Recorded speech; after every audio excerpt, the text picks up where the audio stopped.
আসসালামু আলাইকুম। আজকে আমি নতুন একটা রেসিপি শেয়ার করব, আশা করি আপনাদের ভালো লাগবে। আর আজকের রেসিপি হচ্ছে বেগুন, কচুরমুখী এবং রুই মাছের ঝোল রেসিপি। এটা আমার কাছে অনেক বেশি ভালো লাগে, তাই আমি আপনাদের সঙ্গে শেয়ার করতেছি আমি কিভাবে এই কচুরমুখী মাছ দিয়ে রান্না করি।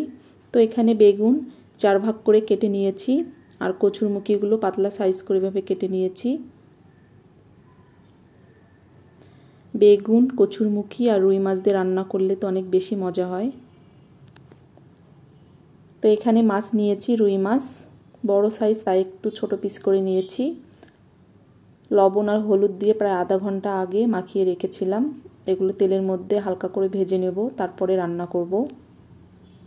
তো প্রথমে ফ্রাই প্যানে সরিষার তেল দিয়ে দিচ্ছি। তেলটা গরম হয়ে আসলে মাছগুলো দিয়ে দিব।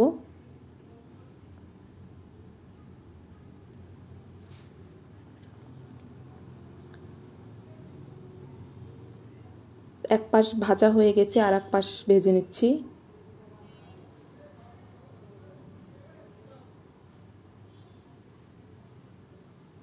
তো ভেজে নেওয়া হয়ে গেছে, এখন এগুলো তুলে নিচ্ছি। এই তেলের মধ্যেই আমি রান্নাটা করব। এখন এখানে দিয়ে দেব পেঁয়াজ কুচি, কাঁচামরিচ ফালি করে দিয়েছি। এখন ভালো করে এগুলো ভেজে নিচ্ছি। বেশি যেন পোড়া না লাগে সেই জন্য সামান্য একটু পানি দিয়ে দিলাম। এরপরে এখানে মশলাগুলো দিয়ে দিব। রসুন বাটা 1 চামচ, গুঁড়ো জিরা 1/2 চামচ, হলুদ গুঁড়ো পরিমাণ মতো, গুঁড়ো মরিচ পরিমাণ মতো, লবণ পরিমাণ মতো দিয়েছি, যেহেতু মাছে আগে লবণ দিয়েছি তাই পরিমাণটা একটু কম দিয়েছি। এখন ভালো করে কষিয়ে নেওয়ার পর এটাকে ঢাকনা দিয়ে ঢেকে দিব 2 মিনিটের জন্য, যাতে ভালোভাবে সিদ্ধ হয়। ফিরে আসলাম 2 মিনিট পর। এখন একটু কষিয়ে নিচ্ছি। এখন এখানে দিয়ে দিব বেগুন এবং কচুরমুখী। এটাকে আমরা কচুর বইও বলি। এখন এখানে কিছুটা সময় কষিয়ে নেব। আর এভাবে রান্না করলে টেস্টটা আরও বেড়ে যায়।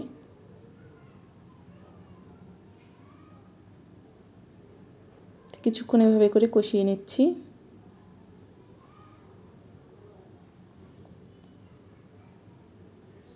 এখন এখানে পানি দিব না, এখন ঢাকনা দিয়ে ঢেকে দিব। ফিরে আসলাম আবার 2 মিনিট পর, আবার ভালো করে একটু কষিয়ে নিচ্ছি। যে পানিটা বের হয়েছে ওই পানির মধ্যে এখন সামান্য একটু পানি দিয়ে আবার ভালোভাবে কষিয়ে নেব।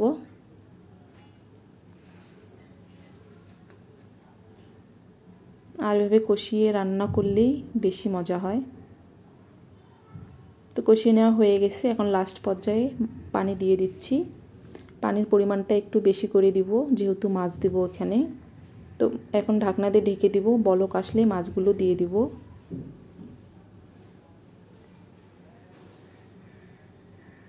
তো এখন বলক চলে আসছে, ভেজে রাখা মাছগুলো এখানে দিয়ে দিব।